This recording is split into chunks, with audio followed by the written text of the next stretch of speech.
Now let's just move on further to the example number 2. It says that a bag contains a red ball, a blue ball and a yellow ball. So in total we have 3 balls, all the balls being of the same size. Kritika takes out a ball from the bag without looking into it. What is the probability that she takes out a yellow ball, a blue ball or a red ball? So let's just start finding out the answer for this one. So first of all, we know that the total number of the outcomes, answer is the total number of the outcomes,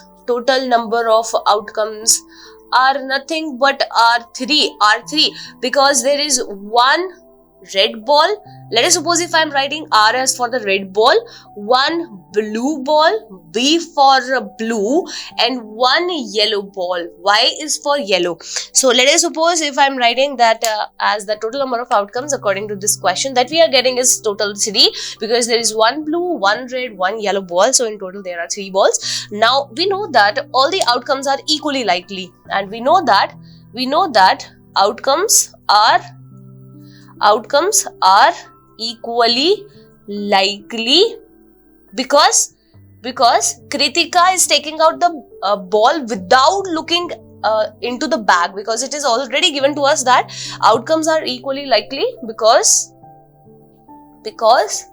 Kritika is taking out the ball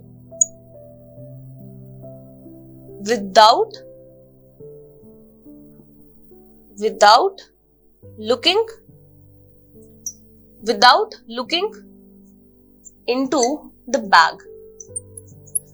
looking into the bag. So she is not looking inside the bag, she is just taking out the ball. So it means that all the outcomes are equally likely. Now let's just talk about finding out the probability of each of them. So let if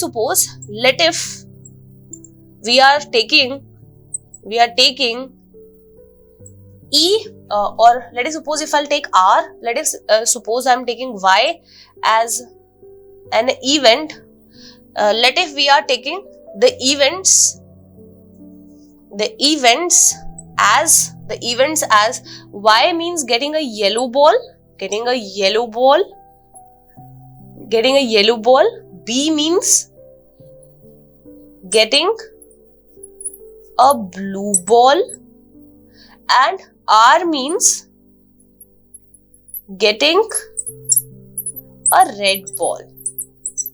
So let's just start finding out the very first answer. So for the very first part, we just wanted to find out the yellow ball, and it means we just have to find out the probability of getting Y, and we know that this is nothing but a number of outcomes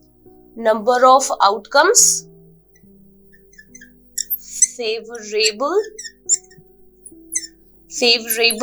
to Y divided by the total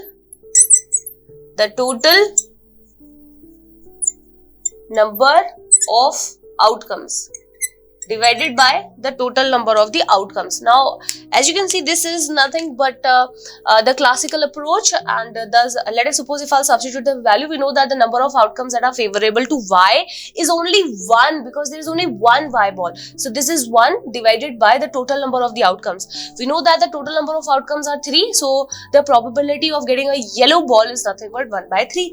Now let's just talk about the second one. We just wanted to find out the probability of a blue ball. So this would be is equal to the number of outcomes favorable to B divided by the total number of outcomes.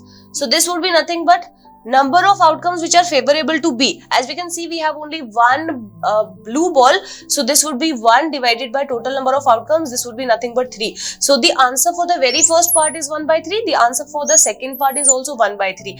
And in a similar manner, if I am talking about the third part, that is nothing but the probability of getting a red ball. So let us suppose if I am writing it over here, the probability of red ball using the same formula, that is number of the outcomes that are favorable to R divided by the total number of the outcome, outcome, it should be again 1 by 3. So this is nothing but 1 by 3 again. So hence the answer for all of these are nothing but 1 by 3, 1 by 3 and 1 by 3. So now you can notice one such important thing over here, which is nothing but if I'll sum up the probability of all these events, if I'll sum up all these, so let us suppose if I'll sum up all these, we have a probability of R plus probability of B plus probability of Y. We can say this is 1 by 3 plus 1 by 3 plus 1 by 3, which is nothing but is equal to 3 by 3, which is nothing but exactly 1.